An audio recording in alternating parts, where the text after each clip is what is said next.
I never thought a simple job at a cafe could ruin my life. Back then, I was just another girl in the city, scraping by, juggling side gigs, living paycheck to paycheck. When I landed the barista job at Starbucks, one of those upscale cafes downtown where the rich come to sip and gossip, I felt lucky. During training, the manager, a sharp woman with perfectly styled hair and piercing eyes, emphasized one thing above all: the recipe, especially for hot coffee. Always boil hotter than standard. It brings out the aroma. It's our signature.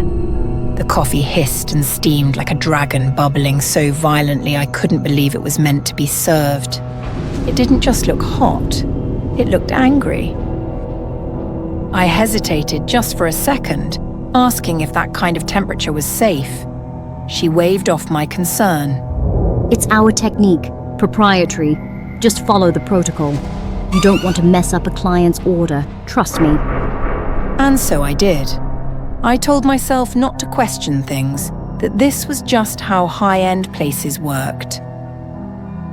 Every morning before shift, I arrived early and practiced, committed to perfecting each pour. One morning, my hand slipped. Just a tiny splash of that boiling water landed on the back of my hand. The skin blistered almost instantly, red and raw and puffing up like an angry welt. I stared at it, horrified. If one drop did that, what would happen if someone spilled an entire cup? Still, the pay was good, better than anything I'd had before. So I didn't quit. I needed the job. I needed to eat. So I wore gloves, smiled, and kept my head down. One afternoon during a busy lunch shift, Nancy walked in, wealthy, poised, clutching that tiny fur-lined purse that probably cost more than my rent. I knew her by reputation. Everyone did. She was the kind of regular you never crossed. She walked up to the counter, glanced at me and said, "New girl, my coffee better be flawless, darling." I nodded and started preparing it, following every instruction to the letter. Precise temperature, exact seconds of extraction, careful swirl of milk. My hand trembled slightly as I carried the drink to her table, weaving through the crowded floor. And then someone brushed my elbow. Just a nudge. A stupid, accidental bump from a man. The cup flew. I watched in slow horror as the steaming liquid arced through the air and landed square on Nancy's face.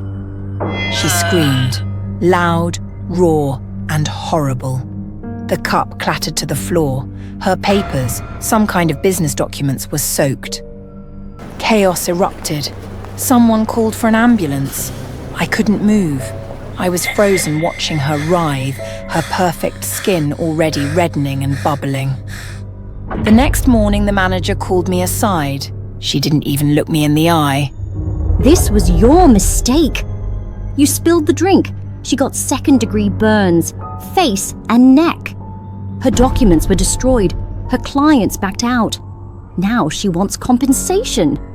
Between medical bills and damages, it could hit 100 million. I blinked, stunned. My tongue stuck to the roof of my mouth. But I didn't mean to. She's blaming us, but we're blaming you. The store won't be taking responsibility.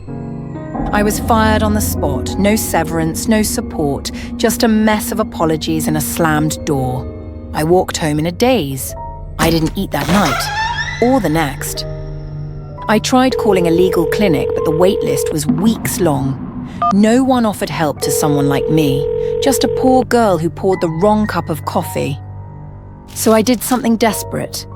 I found her address on a hospital invoice copy I wasn't supposed to see. And I went to her. It was a mansion, huge, cold, with towering gates. I waited for hours, then dropped to my knees, hands clasped together like a child praying. When she stepped into view, her face was barely recognizable, scarred and swollen, her skin sagging like melted wax. Yet her smile was colder than ever, sharpened by pain into something cruel and controlled. Begging won't fix what you did. I can't pay. I don't have anything left. But maybe I can give you something else. My skin. A graft. I'll sign whatever you want. Just please, let me go afterward. Her eyes gleamed. She didn't answer. Days later, a woman arrived. Calm, professional, like someone from a law firm. She said Madame Nancy had accepted my request and told me to come with her. The clinic was ready. There was no time to hesitate. I still had doubts, but the thought of having that $100 million debt erased kept me from turning back. There was no way I could repay that kind of money. Not in this life. Maybe this was the only way out I had left. When I arrived at the clinic, everything felt too quiet. The doors closed behind me with a soft click and didn't reopen. The nurses were polite but distant, like they already knew I wouldn't be walking out. I was asked to sign a long waiver. I hesitated, scanning the dense print, until one of them pointed out a clause near the bottom. Voluntary donor. No liability assumed. In exchange, all outstanding debts will be cleared. I lay still, breath shallow, body trembling, but I didn't resist. Even as fear twisted inside me, I clenched my teeth and let the needle slide in. The world blurred, slow, heavy, unreal.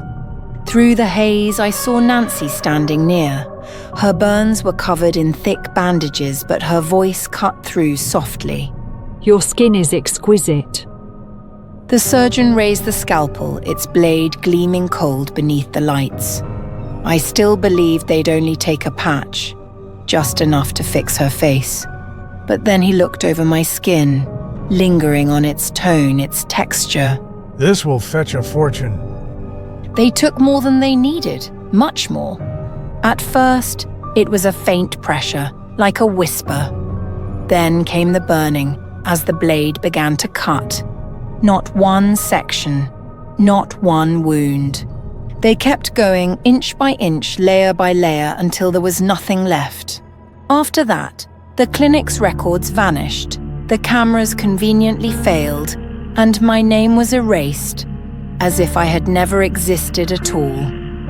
Months later, people spoke of Nancy's miraculous recovery, her flawless skin, her beauty reborn. She was hailed as a symbol of strength and praised as an inspiration.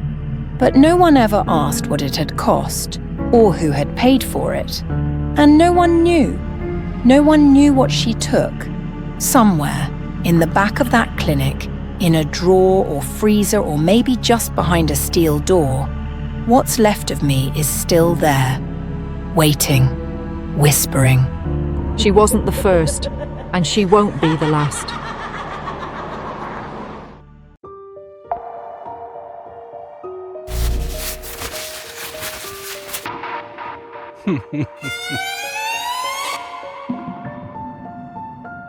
You're great, but I don't date women over 25. Sorry, sweetie. When the news broke about Rio's breakup with his 25-year-old model girlfriend, I didn't think much of it. It was just another headline in the endless cycle of celebrity drama. But now here I am, sitting beside him at a bar that smells like expensive perfume and ambition, his eyes locked on me like I'm the most fascinating thing he's seen all night. Oh, so tomorrow's your birthday? He says, his voice smooth as silk.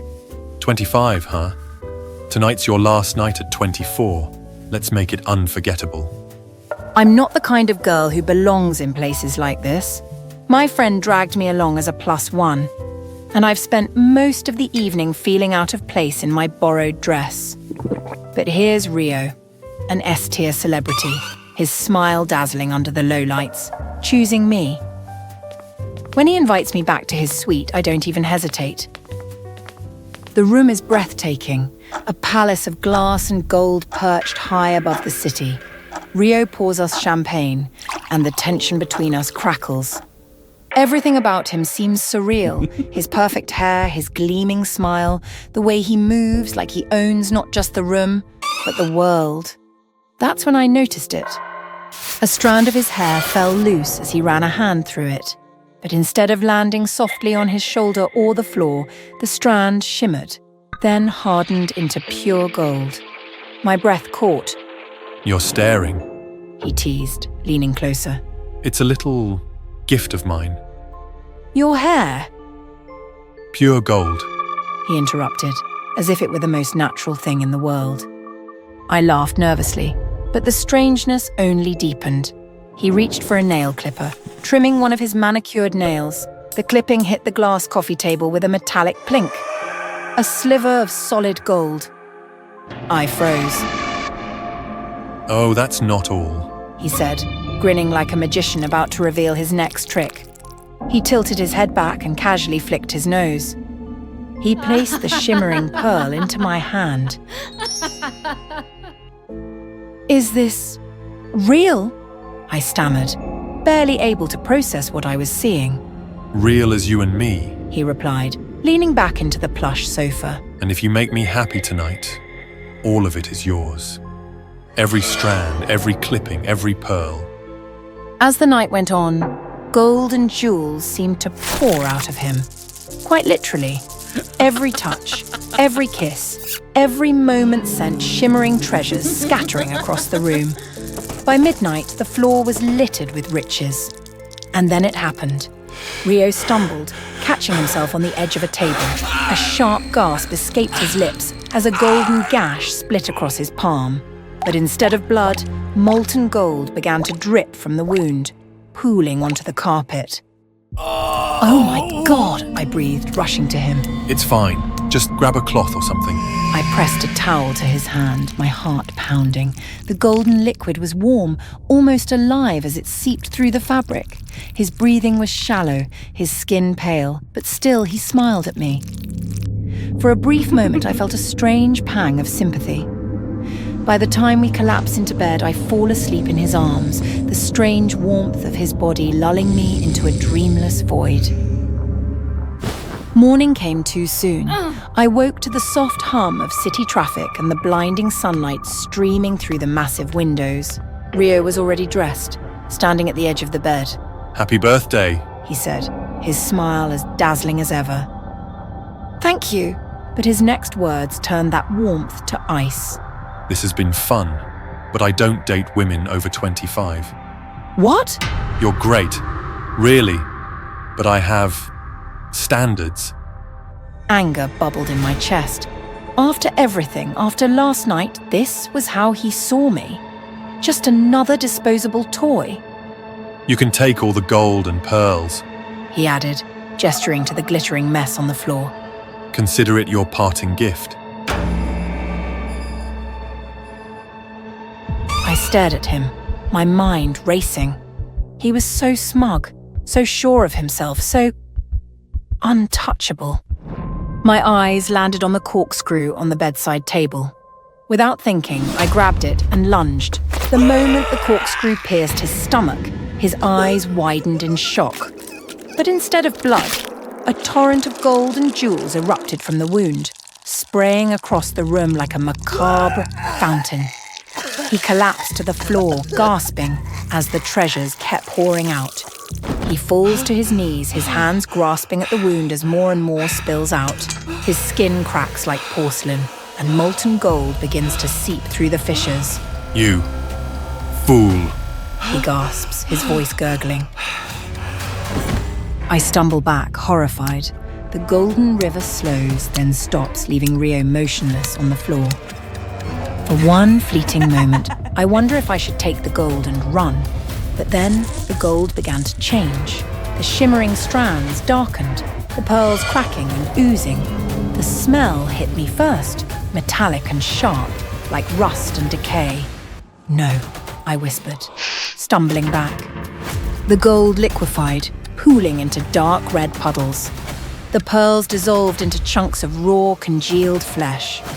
The room reeked of blood, hot, sticky and overwhelming. I turned to Rio, but he was no longer the godlike figure from last night. His body was collapsing in on itself, his golden sheen fading into a grotesque mess of sinew and viscera. My hands and clothes were stained with his blood. Real blood now, not gold. The riches he had promised me had turned into a nightmare.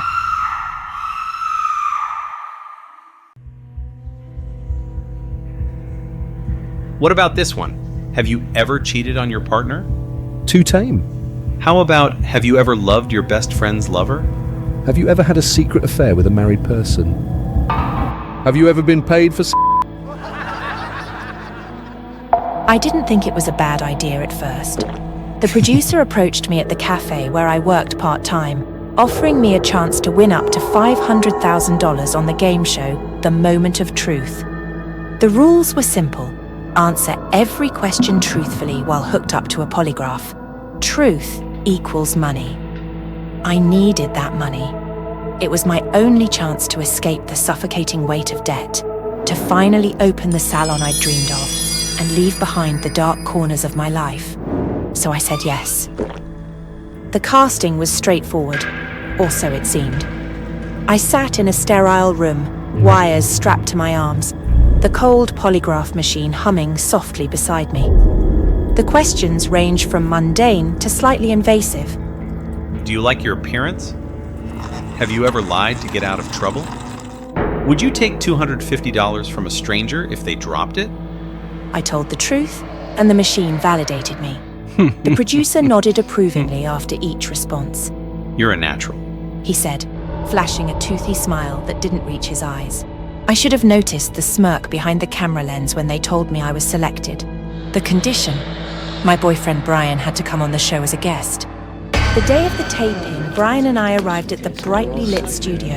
The set was extravagant, pulsating spotlights, a live audience, and at the center, a sleek stage with 2 chairs under a spotlight. The host, Beto, radiated charisma. His smile was sharp, his voice hypnotic. Welcome, Ruth. Beto greeted me as I sat down. His tone dripped with mock kindness, but I was too focused on the prize to care. The first few questions were a breeze. Have you ever had a nose job? Yes. Do you think being pretty is more important than being kind? Yes. The crowd chuckled as I answered truthfully, and the money started piling up. $10,000, $25,000, $100,000. But then the questions turned personal. Would you forgive Brian if he cheated on you? I hesitated for a moment, looked at Brian. Honestly, Brian was just a motorcycle driver. If he had a more stable job, I think our relationship would be different. Even though I felt guilty toward Brian, I needed more. No.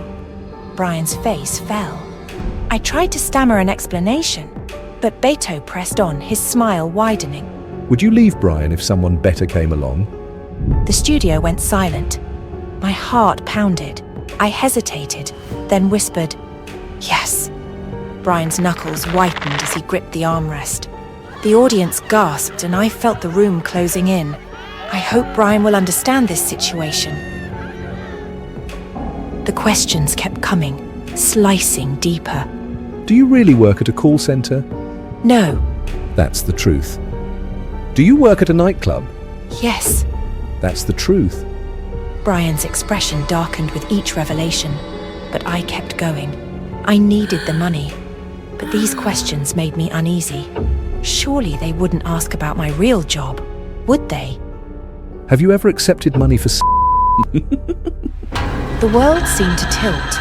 My chest tightened and my thoughts spiraled in chaos. Should I tell the truth? Could I? I knew what this answer would mean, how it would follow me, how Peru, with its unforgiving gaze, would never see this with an open mind. The words clawed at my throat, desperate to escape, but fear anchored me in silence. Yes, I whispered. Just twice. We were desperate. The room fell deathly quiet. Brian looked like he'd been punched in the gut. The audience's shock was palpable. I reached $250,000, enough to change my life. But Beto leaned forward, his eyes glinting with malice. Do you want to continue, Ruth? One more round and you could triple your winnings. The audience roared for me to stop. It's not worth it. Someone shouted. My gaze darted to Brian, whose face was a mask of anger and betrayal. I could feel the weight of the crowd's judgment pressing down on me. Tears streamed down my face as I sank to my knees in front of Brian. "I'm sorry. I just wanted a better life for us." Brian said nothing, his eyes cold. Beto's voice cut through the tension like a blade. The truth is always illuminating. It will not do harm, even though it hurts. A month later, the episode aired. It broke viewership records, but my life crumbled. Headlines branded me as Peru's worker. Strangers on the street sneered at me, and Brian left, calling me a disgrace. The prize money? It hadn't arrived. The producers claimed processing delays. Then, one evening, Brian called. His voice was icy. "We need to talk, now." I met him in our dimly lit apartment. His anger simmered just beneath the surface. "You made me a joke. The whole world knows me as the guy who wasn't good enough for his girlfriend. They're calling me a green hat slave." "I didn't mean for this to happen. I just wanted to win." "Win? He laughed bitterly. You've ruined both of us." He demanded a share of the prize money. When I told him it hadn't come, he exploded, grabbing me by the neck. The room flickered, the lights stuttering. His grip tightened, and I felt the air leave my lungs. Then, in the darkness, I heard it. A chilling laugh. Beto's laugh. Thank you for playing, Ruth. Your truth was worth telling.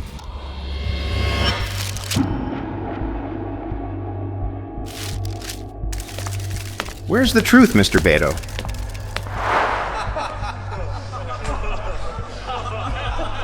Produce more news and articles about the sex workers missing, and don't forget to mention the moment of truth.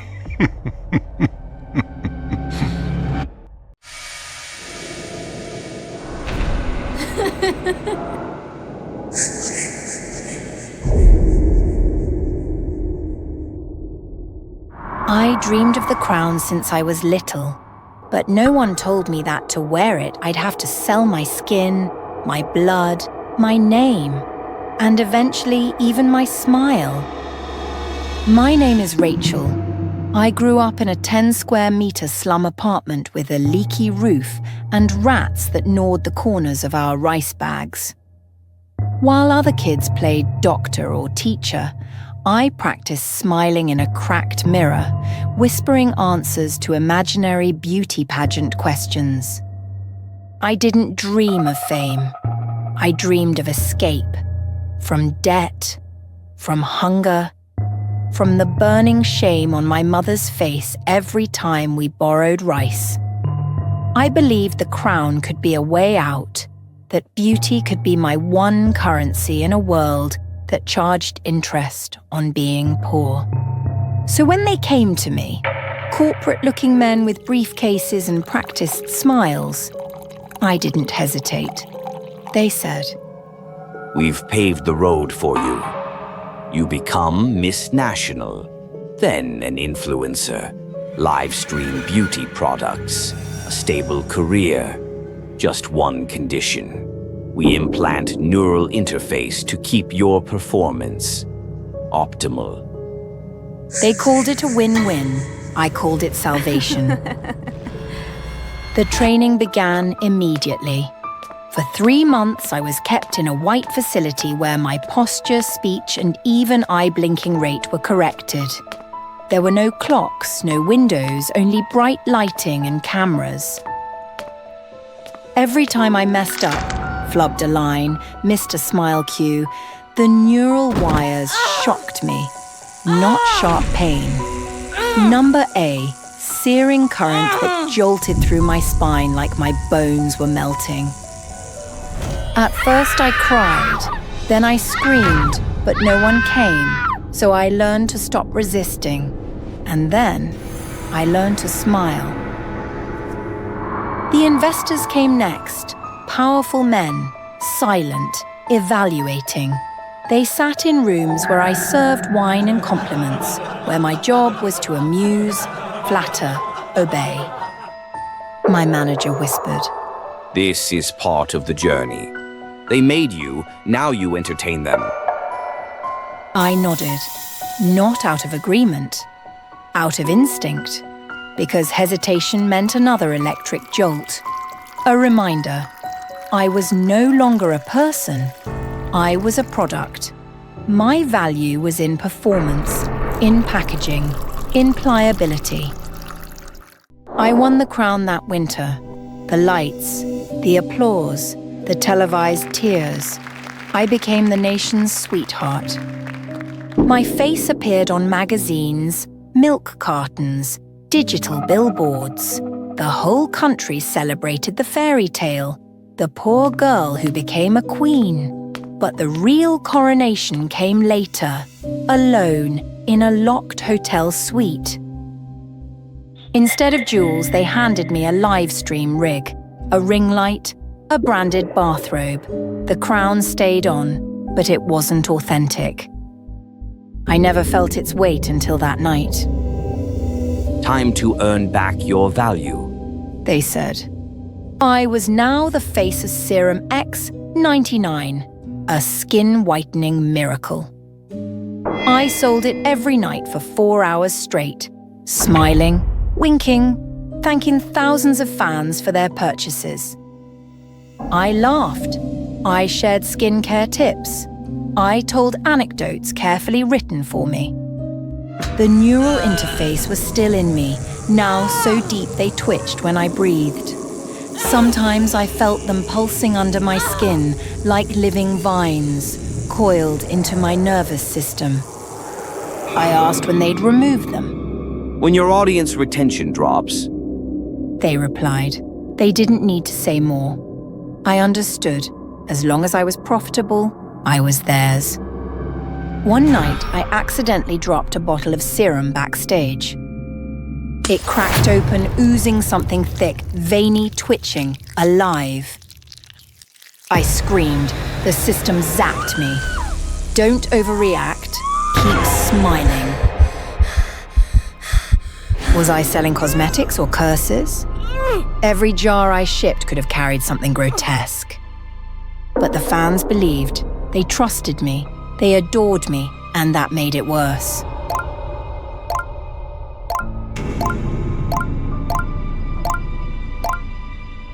I tried to pull the wires out once, locked myself in a bathroom, yanked a connector near my forehead. My vision blurred. Blood mixed with static. I lost all sensation in my left arm for hours. They found me, reattached the wires, increased the voltage, cut my rations. I wasn't punished with prison. I was punished with performance. You are valuable, but replaceable. That night I cried without making a sound. Even my sobs had to be beautiful. So I went live one last time, but not to sell. My name is Rachel, I told the camera. I'm not free. I'm controlled. Everything you've bought from me is a lie. Please, help me. They reported my video. Within hours, my name was scrubbed from the internet. My pageant footage deleted. My fan pages gone. My face blurred in photos. My existence turned into a glitch in the system. They yanked out my neural interface, violently, without anesthetic. My skin tore, my memory fragmented. And then they replaced me. A new girl, younger, brighter, paler, shinier. She wore my dresses, my smile. She called herself Rachel 2.0. Sister Rachel is taking a break. She giggled. I'll carry her legacy. The fans believed her. They moved on like I was a software update. Now I rent a moldy room in the outer slums. No crown, no fans, just my bruised body and a cheap burner phone. I can still feel the ghost of the threads, phantom pain twitching beneath my skin. Every month I must pay rent, so I go on live stream again. This time no wires, no script, no lighting team. Just me and a cracked phone camera. I peddle fake diet pills with forced laughter and cracked lips.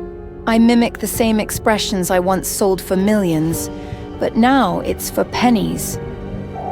I laugh not because I'm shocked, but because I'm starving. I smile even though my teeth ache. I say babe to strangers who donate tips. I don't care what the product is. I don't ask what it does. I just read the price and the discount and the made-up benefits. It doesn't even matter anymore. As long as it's cheap, as long as someone out there buys it. The cheaper, the better. The faster it sells, the longer I survive. Because the only thing more brutal than being controlled is being forgotten.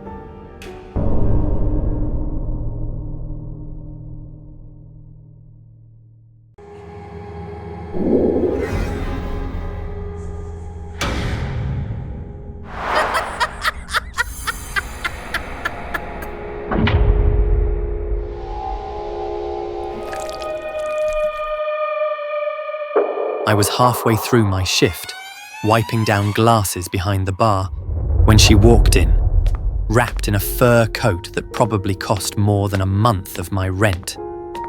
She ordered a gin and tonic but barely touched it. Her name, I'd later learn, was Cecilia, an elegant woman with silver-streaked hair and a voice that poured like velvet across the counter. Instead, she watched me with a smile that felt oddly maternal, but somehow predatory. We spoke. Casual at first. Where I was from, what I did, whether I ever thought about doing something more comfortable. I laughed nervously, brushing it off as flirtation. But then she leaned in, her perfume a strange mix of lavender and something musky. Leon, sweetheart. Why waste your nights scrubbing counters and chasing tips? You deserve softness, a warm home, freshly prepared meals, clothes that fit you like they were made just for you. All I ask in return is that you stay with me. I should have questioned it more, but I was broke, tired, lonely. And when you've had enough nights wondering if your stomach will stop growling long enough to fall asleep, even the strangest offers start to sound reasonable. So I said yes, and when I did, Cecilia's smile deepened. Slow, knowing, almost tender. Wonderful. Then it's settled. From this moment on, you belong to me. The mansion felt like a palace carved out of the forest. Vast, opulent, and silent as stone. Everything was impossibly beautiful. Marble floors that glowed under your feet, chandeliers that hung like frozen rain, and hallways that seemed to stretch farther the longer you walked them. Every morning I'd wake to the scent of warm food, neatly laid out by a soft-spoken maid who moved like a shadow. I never had to lift a finger. All I had to do was eat, sleep, stay healthy, and stay handsome. Cecilia told me I was perfect just as I am, so I did as I was told. And for a while I believed I was living in a dream, but dreams rot eventually. At first it was just whispers, low moans echoing from beneath the floorboards. Then came the bruises, pale blotches appearing without reason, my skin thinning like old parchment. My hair fell in clumps onto the tiled floor. I started feeling dizzy after every meal. When I voiced my concerns, Cecilia only smiled, stroked my cheek, and whispered, Your body is simply adjusting, dear. It's cleansing itself. Soon, you'll feel renewed. I didn't feel cleansed. I felt emptied, as if something inside me was slowly being drawn out, patient and deliberate, one quiet drop at a time. And then I did the one thing I shouldn't have. I waited until the house was silent, every light out, every footstep gone. Then I slipped into Cecilia's study, heart pounding like it already knew. The room smelled of cedar and old paper, Between thick volumes of medical texts and weathered novels, I found it. A red leather folder. Inside were records, names, faces, each one a young man who had once lived here. Everything was catalogued with cold precision. Height, weight, blood type, photos from before and after. Then I saw my own file. Leon, symmetrical build, ideal bone structure, strong immunity, highly suitable as main course. My breath hitched, and without warning, footsteps echoed down the hallway. I slipped inside the cabinet and held my breath, just as the door creaked open. Through a narrow slit, I saw Cecilia enter with two other women, both too youthful for the age their eyes betrayed. One of them pressed her hand against the bookshelf, and with a soft click, a hidden door swung open, revealing a narrow stairwell. Without a word, they disappeared into the dark below. I crept forward, peered down, and saw a room the mansion was never meant to reveal. Steel walls, stretchers, IV bags heavy with thick crimson fluid, and bodies, some still, some bound, eyes open but hauntingly hollow. A chill locked my limbs. I turned to run, but the guards were already behind me. Something slammed into my skull. Darkness swallowed everything. When I came to, I found myself lying on a soft bed dressed in a black suit I didn't recognize. Cecilia stood waiting, her smile soft as silk and twice as sharp. The guards flanked her like shadows. You're not leaving, Leon. Not when you're so close to fulfilling your purpose. With a nod, she sent the guards forward. Tonight, you'll join us for something very special. Let's make sure you look your best. The ballroom was lit like a cathedral, grand and grotesque. Cecilia stood there, surrounded by her guests, all dressed in extravagant gowns, all blindfolded. Their faces were made up like dolls, cheeks painted too red, lips too wide. Each held something in her hand: knives, forks, riding crops, belts. Drink. Cecilia said nothing as she poured a thick purple liquid into a glass and pressed it to my lips, forcing it down my throat. It burned going in, and my vision began to swim. Then she shoved me forward into the center of the hall. Let the banquet begin, she declared, tying on her own blindfold. They descended. It wasn't a meal. It was a massacre. Blind, laughing, shrieking. They stumbled toward me, arms outstretched, swinging their weapons. One grazed my arm with a blade, sharp enough to slice skin, not deep enough to kill. The scent of blood filled the air. I screamed. That was all it took. The sound triggered them like a dinner bell. They lunged, giggling, clawing, tripping over each other as they chased the source of the noise. One caught me by the hair, another whipped a belt across my back. Pain exploded in my skull. I stumbled, fell, tried to crawl. Hands dragged me backward, nails dug into my flesh, teeth grazed my shoulder like kisses from the damned. I was the centerpiece, the perfect prey on a banquet stage made of gold and rot. And their laughter, it never stopped. Not when the lights dimmed. Not when the blood soaked through my suit. Not when the last piece of me was served. Maybe trust was never meant to be given so freely. I should have known better than to believe in honeyed words.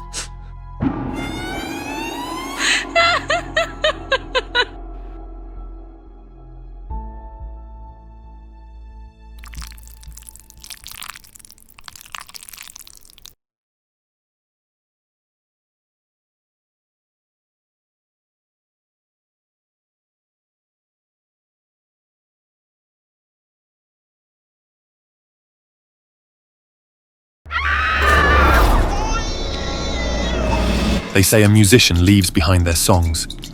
I wanted more. I was 30, a songwriter with calloused fingers, champagne in my veins, and a belief, no, a conviction, that my DNA deserved immortality. The world needed more of me. Perfect versions, dozens, hundreds.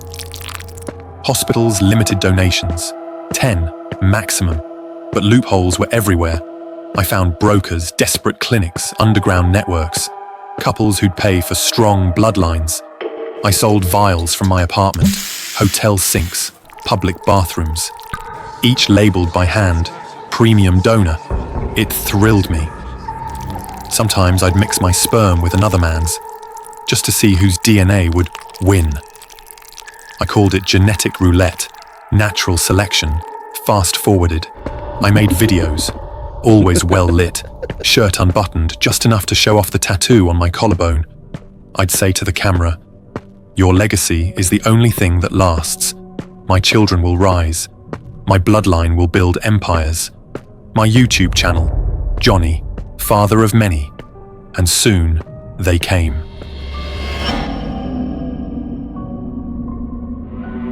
At first, just a trickle. Nervous young adults knocking on my inbox. DNA kits pointed them here.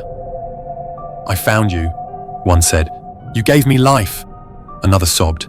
A girl said we shared the same laugh. I cried with her, felt godlike. But then the second wave arrived. They didn't smile, they stared, glassy-eyed, cold. One man brought a photograph. His child slumped in a wheelchair, with an exposed spinal column spiraling outside the skin like a grotesque tail. The boy's eyes were on either side of his head. "This is your grandson," he whispered. A woman played a video, a creature writhing on the floor, limbs twitching in opposite directions, mouth in the center of her neck. It opened and said, "Daddy?" Then came Emma and Eli, a beautiful couple, pale, gaunt, hands clasped tight. They sat on my porch and said, We had 7. I smiled, until they added, "We're siblings." My stomach dropped. They showed me photos of their children, bloated heads, hairless bodies. One fused to his twin at the abdomen. One had no eyes, just hollows that blinked. "You've flooded the gene pool," Eli hissed. "Your blood is in everyone. We didn't know, no one knew." I tried to laugh it off, said I didn't force anyone, that I was helping people, that I was building legacy. But they didn't leave, and they weren't alone. More came. They camped outside my apartment, left dead animals on my doorstep. One night, I found my own YouTube videos playing on every device in my home. Autoplay, my voice on loop. "You are your blood." Then I blacked out. I woke strapped to a cold metal slab in a room that smelled of piss, bleach, and rotting meat. Above me, lights buzzed and flickered like they were dying. Around me, figures, dozens. Some crawled, some walked with twisted joints. Others hovered in the corners, swaying like meat puppets on invisible strings. Their skin, blistered, translucent, veined in black and purple. Some had hair like mine, eyes like mine. But their faces, misshapen, asymmetrical, split. One girl had a jaw that opened vertically. Another had no lips, just exposed gums that bled as she smiled. And in front, the creature bearing both Emma and Eli's faces, but only one body. Clad in a surgical apron, its eyes had become sunken pits of sickly yellow. "They're my brothers and sisters. They did not survive." I screamed as they sliced open my skin without hesitation. The pain wasn't sharp. It was wet, like my body was splitting open like fruit. "You gave us life. Now, we give it back." They grafted a third eye into my forehead. They sewed an arm, small, malformed, into my chest. It twitched like it had its own heartbeat. They stitched something alive into my spine. I felt it wriggle. It laughed. "It's your grandson. He'll keep you company." They didn't kill me. They kept me. In a concrete room lined with mirrored walls, I was strapped to a chair, wires embedded in my scalp. My old videos played constantly. Your children will find you. Your DNA is your kingdom. I watched them now, horrified, as the reflections stared back. Not just me, but versions of me. Glitched, mutated, arms twitching, face sagging. The third eye blinked out of sync. The parasite in my back pulsed like a second heart. Every day, a new one arrives. They kneel before me like I'm a god, but their prayers are curses. Their hymns are sobs.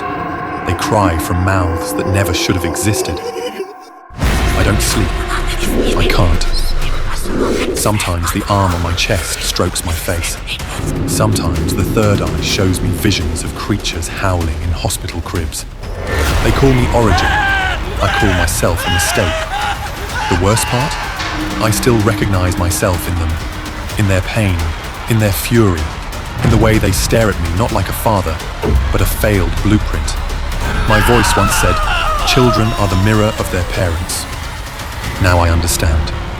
Mirrors break, and when they shatter, the shards return. Not to reflect, but to cut. I married him quickly. We met exactly 100 days ago. A whirlwind romance, passionate and intoxicating. Gabe swept me off my feet with candlelit dinners, spontaneous weekend getaways, and whispered promises under the moonlight. Then, one evening, he got down on one knee. I should have been hesitant. We barely knew each other. But when he slipped the ring onto my finger, I said yes without a second thought. Now, here we were, floating in the middle of the ocean on a luxurious private yacht, basking in the glow of our honeymoon. Just the two of us. Gabe poured another glass of wine, his fingers grazing mine as he handed it over. To us. I smiled and clinked my glass against his. We talked for hours, about dreams, childhood memories, random stories about life. His laughter was warm, his gaze full of love. Then, as the conversation lulled, he leaned in. You know, we should talk about finances. He said casually. I tilted my head. Why? Well, we're married now. We should be open about everything, right? That made sense. Couples should share everything. Bank accounts, properties, even insurance policies. Still, something about the way he asked made my stomach twist. He reached for my hand. Do you have life insurance? I hesitated, just for a second. Then, I answered. Of course I did. I had a sizable policy from my job. A good one. Gabe pulled out his phone and looked up insurance details. His thumb traced slow, deliberate circles on my wrist.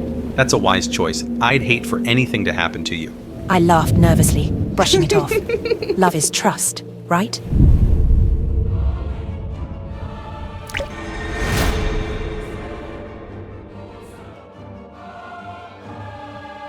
That night, I expected our first night together as husband and wife to be passionate. But after dinner, after another glass of wine, my eyelids grew unbearably heavy. I barely remembered climbing into bed. The gentle rocking of the yacht should have lulled me into a peaceful sleep. But instead, I felt like I was sinking. I could hear Gabe's voice in my ear. Sleep tight, my love. Then, nothing. I woke up groggy. My limbs were heavy, my head foggy, as if I had run a marathon in my sleep. Gabe was already up, preparing the diving gear. Good morning, sleepyhead. Are you ready for our first dive together? I hesitated. I had never gone diving before. The thought of being deep underwater, where the surface was just a distant shimmer, made me uneasy. But Gabe was so excited, and I wanted to be the wife he deserved. I guess, I said, forcing a smile. He beamed. Don't worry, I'll be right behind you. There was no diving instructor. No one else on board. Just us. Don't we have a diving instructor? I wanted this moment to be just ours. That should have made me feel special. Instead, I felt a strange, creeping sense of unease. But love is trust, right?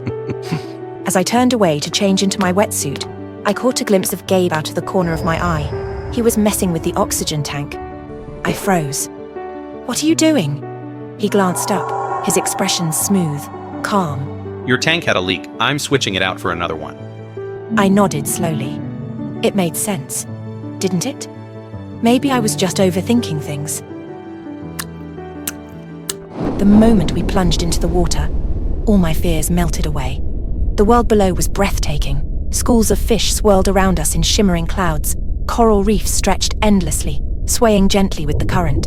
It was like an alien world, untouched, silent, beautiful. Gabe swam beside me, watching me with a smile behind his mask. For the first time since waking up, I felt safe. Then, without warning, he reached behind me and unfastened my oxygen tank. It took me a second to realize what had happened. One moment, I was breathing. The next, nothing. Panic surged through me. I clawed at my regulator, desperate to shove it back into my mouth. But my fingers fumbled. My lungs screamed for air. Gabe just hovered there, watching me. Waiting. He wasn't going to save me. He had been planning this. I lunged at him, grabbing his wetsuit, my nails digging into his arms, but he twisted away faster than me, stronger. I kicked, trying to chase him, but my body was slowing down. Oxygen deprivation. Black spots bloomed in my vision. My arms felt like lead. Gabe was swimming backward, watching me struggle. His eyes held no love, no regret, just cold detachment. Then, he turned and swam away, fading light. I reached out for him, my fingers grazing the water where he had been. I kicked, I thrashed, I tried to move toward the surface, but I was sinking. I should have waited longer. I should have taken my time, should have questioned the man who loved me too fast, too intensely. But love makes us blind. The sunlight above me grew fainter, more distant. Gabe was gone, and I was alone.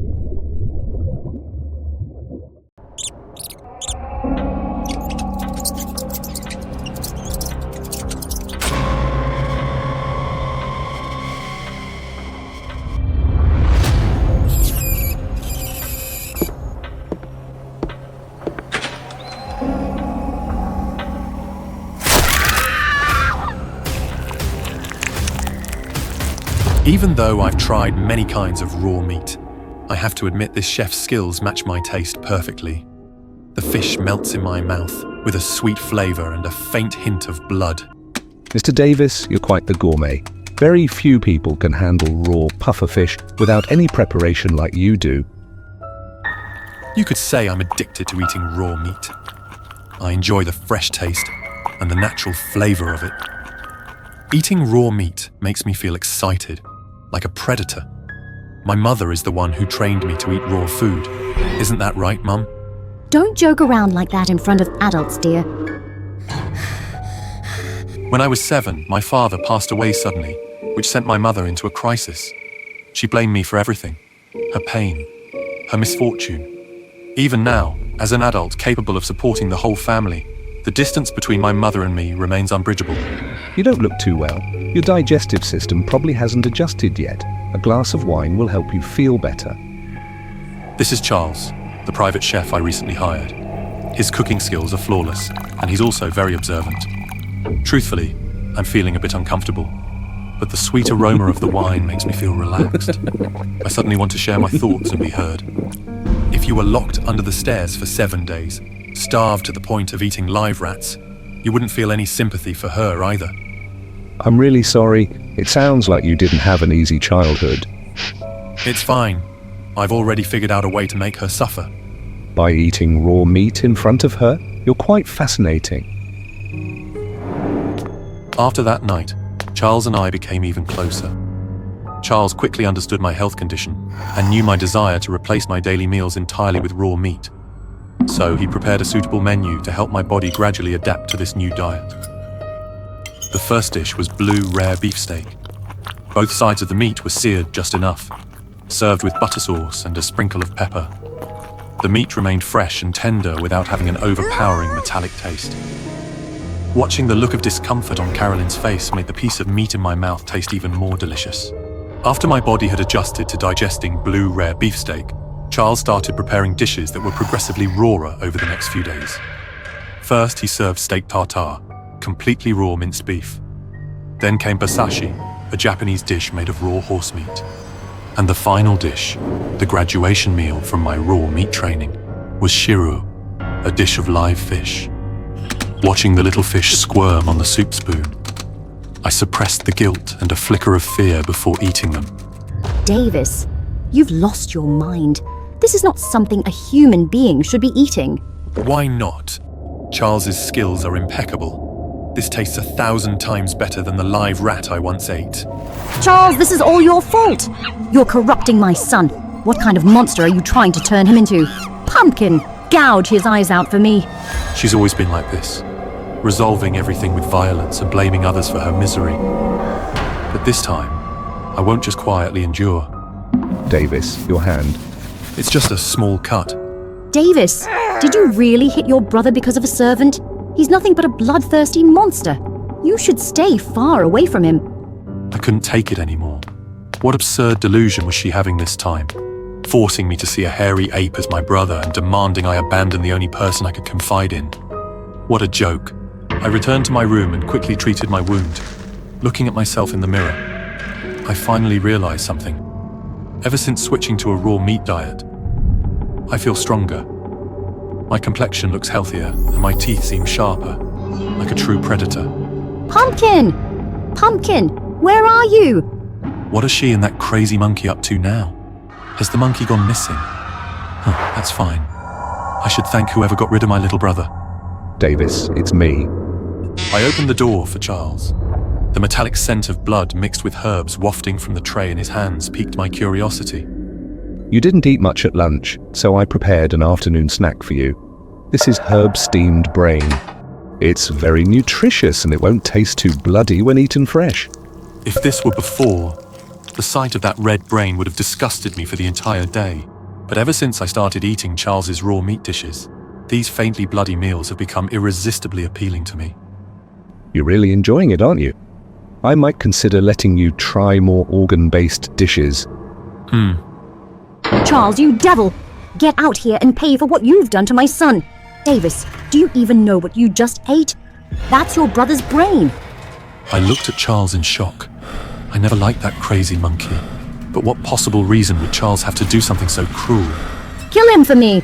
Everything happened too fast. Before I could think, the servants stormed in and attacked Charles. Had everyone lost their minds? Who's the real master of this house? I shouted. Stop this at once! The last word caught in my throat as a cold, piercing sensation spread through my chest. I'd been shot? How was that possible? You ate your brother's brain and defended the devil who killed him. You don't deserve to be my son. That crazy woman. Thanks for saying it for me, Charles. It seems he's stronger than I thought. My body felt weak and drained as darkness slowly enveloped me. I thought I was dead, but a sharp pain in my fingertips jolted me awake. I was still alive. You're alive. Don't be surprised. It's something an ordinary human couldn't survive, but for a vampire like me, it's child's play. Looks like my blood suits your taste, huh? I bet you had quite the feast. Aren't you scared? I was calmer than I expected. There had been so many strange signs, and now that Charles's true nature was revealed, everything started to make sense. Here's the next dish in your blood replenishing menu. The liver of the one who shot a hole in your chest. Even though I knew where that liver came from, I didn't feel disgusted. On the contrary, it made me even hungrier. Perhaps I had already become a bloodthirsty monster like Charles.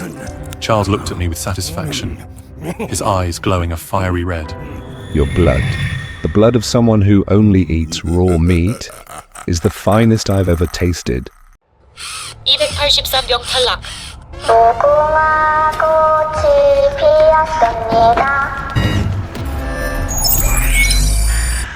(192명 탈락) 385명 탈락. I stumbled, my legs barely supporting me after surviving the latest round of the Squid Game. Player 132, that's who I was now. 77, my closest companion in this nightmare, laughed with a mix of relief and exhaustion. We made it, 132! For a fleeting moment, his grin was contagious. Anyway, I'm Hansu, he said, offering me a bottle of water. I came here to save my company. It's been going through some tough times. I hesitated, but his open expression prompted me to reply. I'm Inho, I said quietly, the words dragging like weights. Hansu's eyes softened. What brought you here? I hesitated, my throat tight. My wife, she has liver cancer. End stage. The light in his eyes dimmed. I'm sorry, he said softly. I gave part of my liver to my younger brother years ago. Now I can't do the same for her. And I don't have time to clear my name. His brows furrowed. Clear your name? I sighed, the words tumbling out. I used to be a cop, a good one, but someone framed me for bribery. I lost my job, my reputation, everything. This game is my last chance to save her. Hansu placed a reassuring hand on my shoulder. We'll get through this together, Inho. Players, welcome to the 4th game. The game you're playing today is Mingle. All players must step onto the central platform. The platform will spin while music plays. When it stops, a number will be called out. You will have 30 seconds to form a group of that exact number. Anyone left out or in the wrong number will be eliminated. 5, 4, 3, 2, 1. Hansu gripped my arm tightly. We're in this together, right? I nodded. The platform began to spin, music blaring as we clung to the railings for balance. When the music abruptly stopped, the overseer's voice boomed. Form groups of 4. I reached for Hansu instinctively. 2 others quickly joined us, and a wave of relief washed over me as I glanced at the chaos unfolding. Those left ungrouped screamed in terror as masked guards dragged them away. The game repeated. Each round, the number called out changed. 5, 6. Hansu and I stuck together, forming alliances as necessary. Then came the final round. Form groups of 2. We sprinted toward the door right in front of us. It felt like salvation was only a few steps away. But as we neared the door, another player shoved past us, diving into the spot. "Wait!" I yelled, panic surging through me. Hansu froze, his face twisted with guilt. I'm so sorry, Inho. Before I could react, he shoved me backward. My years as a cop kicked in as I lunged forward, grabbing his arm in a vice-like grip. Let go! He shouted, his voice laced with fear. No! The timer ticked down, 10 seconds. With a final burst of strength, I shoved him away and bolted toward the door. 5, 4, 3, 2, 1.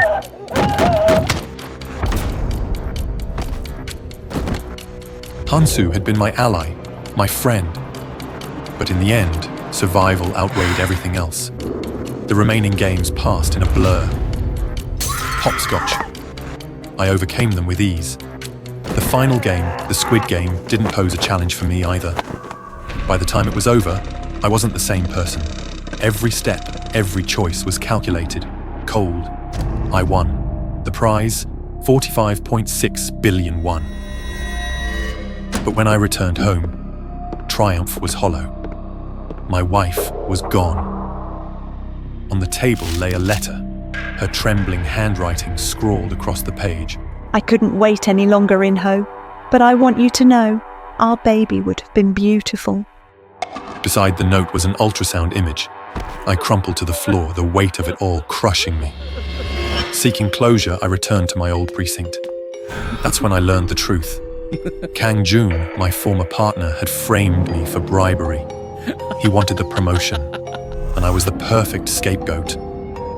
Rage boiled inside me as I tracked him down, knife in hand. I was ready to end his life, but a voice stopped me. Why waste such anger?